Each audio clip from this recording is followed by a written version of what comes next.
อ้าวก็เบิ่งเสื้อเขาสีเหลืองเนาะกะแม่งปานเขาเสือกจะมัดคอขึ้นนั่นเอง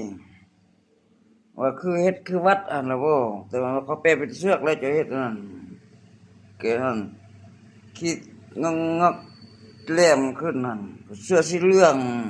จะชีวิตนุ่งกะก็เบิ่งแล้วแม่ไปสีเหลืองนั่นแหละธนาคารของเจ้าชีวิตไทยแต่ว่าออกหน้าเจ้าแข้งสัญญาบุรีที่ทพงสวรรค์นั่นได้ลงนำแม่หัวหน้าธนาคารแม่นบ่ได้กันแต่เจ้าแข้งสัญญาบุรีที่ทพงสวรรค์ก็นามสกุลก็มีคือเขาลงคือแม่งก็นั่นพงสวรรค์ชินชินทวงศ์โน่สินสาวงศ์พวกเจ้านะพงสวรรค์สินทวงศ์สินทวงศ์อันนั้นได้ก็แถวเมืองหุ้นแถวอุดมไส้เมียงดินมาซื้อจีนจีนมาซื้อดินเมียงเจ้าเมืองเจ้าแข้งเขาจับมืดแล้วดิยังทางสัญญาบุรียังเขตอื่นหันสัญญาบุรีก็กวดตัวจริงเขาว่าที่ทิศแทนเมียงเท่าสุเทพเลยมาเปลี่ยน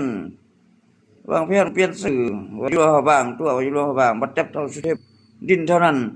ก็ประชาชนเขาเจ็ดเทศบาลมุ่งคนเล่าเข้มทางเนาะเข้มทางนี่กวาดซื้อหมดเท่าเอ็ดตันแม่แต่นอแม่แต่ยอดบุญยอดไหวแม่แต่มักปี้ก็ยังบ่เอานะจื้อจนหมดบ้านน้ำสิ่งกันทำไงก็เอาปืนไปโหลดกักปืนนอนบักนึงว่ามันคืนไอ้ที่เราทหารเอากิจกรรมผลใดนั้นซื้อจนจำมองซะนับแต่น้ำสิ่งนะมีแต่น้อยเดียวใช่นะข้างอยู่บ้านน้ำสิ่งก็ว่าทางไปทางของสาวนั้นตำรวจเก้านั่นตำรวจด้านตกลาพิวนาคือบ่กดสอบคือบ่ว่าหยังซั่นก็ตั้งจงใจว่าสัญญาบุรียึดไว้เป็นของประเทศไทยธนาคารเขาก็วงสวรรค์นั่นไม่มีไส้เมี่ยง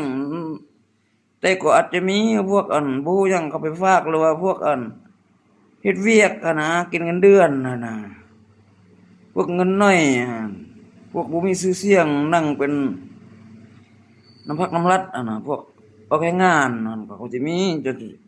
พวกเจ้าต้องได้กดสอบคืนหรือว่าให้ทางรัฐบาลเอาแล้วกระทรวงการเงินแม่งลงมาคุมนะส่งคืนบรรดาเขาผู้ทุกข์ผู้ยากพวกเราพวกที่เงินน้อยเขากดสอบ